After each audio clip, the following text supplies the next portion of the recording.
Welcome to the deep dive.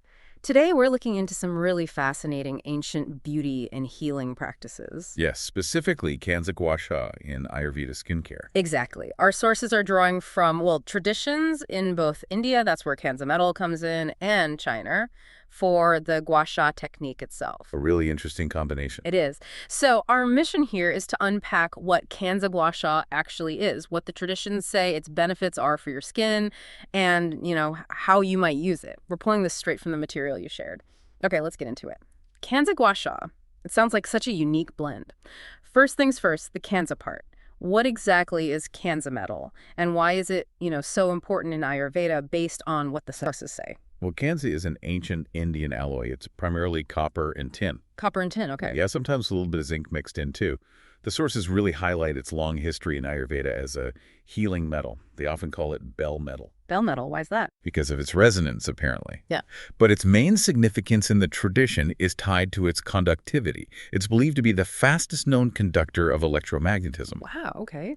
And in Ayurveda, that conductivity is thought to interact with the body's subtle energy points, the marmas. Oh, certainly, right. There's also this interesting little detail. Kansa can sometimes react with acidity, maybe from your skin, products, or even diet. React how? It might leave a temporary gray mark on the skin. But in the tradition, that's actually seen as a sign it's working, helping to balance the skin's pH. You just wipe it clean afterwards. That's fascinating, the conductivity and subtle energy connection. So, okay, you've got this special metal from India, and then it's paired with Gua Sha, which I think most people associate with China. What is traditional Gua Sha, according to our sources? Right. Gua Sha itself is an ancient Chinese therapy. It involves using a smooth-edged tool to basically scrape the skin.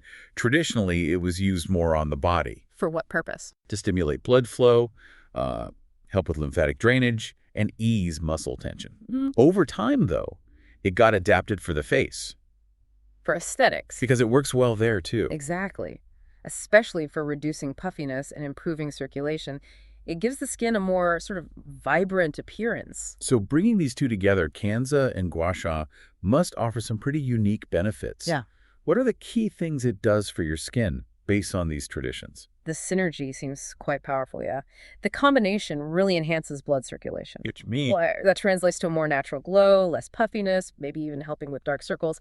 And then there's that unique Kansa property we talked about. pH balancing. Exactly. Traditionally believed to help balance the skin's pH, which is key for healthy skin, protecting against bacteria and stress.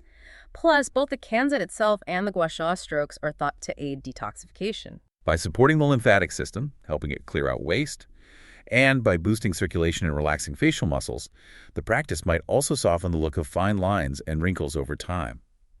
It supports elasticity. Makes sense. Plus, it just feels good. The Kansa metal is naturally cool, and the strokes are relaxing. Oh, and it helps your skincare products absorb better, too. Okay, that all sounds great. So for someone listening who wants to try this, how do they actually use a Kansa Gua Sha tool at home? What's the ritual like? It's meant to be pretty straightforward to incorporate.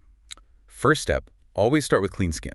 Okay. Then, and this is crucial according to the sources, apply a facial oil or serum. This gives you the necessary glide. Right, so the tool moves smoothly. Precisely. You don't want it pulling the skin. The sources mention using something like, for instance, Optano facial oil. They note its blend of ingredients like almond, mulethi, mangista, things traditionally used for radiance and hydration, which also provide that essential slip. Got it. Oil up first, then what? Then you hold the Kansa Gua Sha tool gently, maybe at like a 15-degree angle to the skin. Flat-ish? Yeah, relatively flat. And use upward strokes. Generally, you follow the lymphatic pathway, start at your neck, work upwards across your jawline, cheeks, forehead. Upwards and outwards. Mostly upwards, following the natural contours and drainage paths. The sources highlight a tool like the Uptano Kansa Gua Sha, for example, saying it's handcrafted Kansa-shaped for these movements, traditionally thought to open energy channels, boost circulation, and expel toxins. And how often should you do it? Consistency seems key. Right. The suggestion is usually around 3 to 5 times a week for best results. And of course, always clean your tool after you use it. Right, good hygiene. Okay, so wrapping up this deep dive, Kansa Gua Sha really seems like this beautiful blend of ancient Indian and Chinese wisdom, a holistic approach focusing on circulation, balance, detoxification for skin health. It really is about tapping into that time-tested knowledge for, modern self-care. So maybe something to consider is how connecting with these older practices and materials like Kansa metal, maybe used with products mentioned in the sources like Ubtano facial oil, offers a path that feels deeper than just surface skincare. What subtle shifts, maybe in energy or balance, like the traditions describe, might you uncover? Yeah, it's an invitation, really. We encourage you to explore Kansa Gua Sha if it resonates. Maybe try supporting products like the Ubtano facial oil and Kansa Gua Sha tool mentioned in the sources, and just see what benefits you experience for yourself.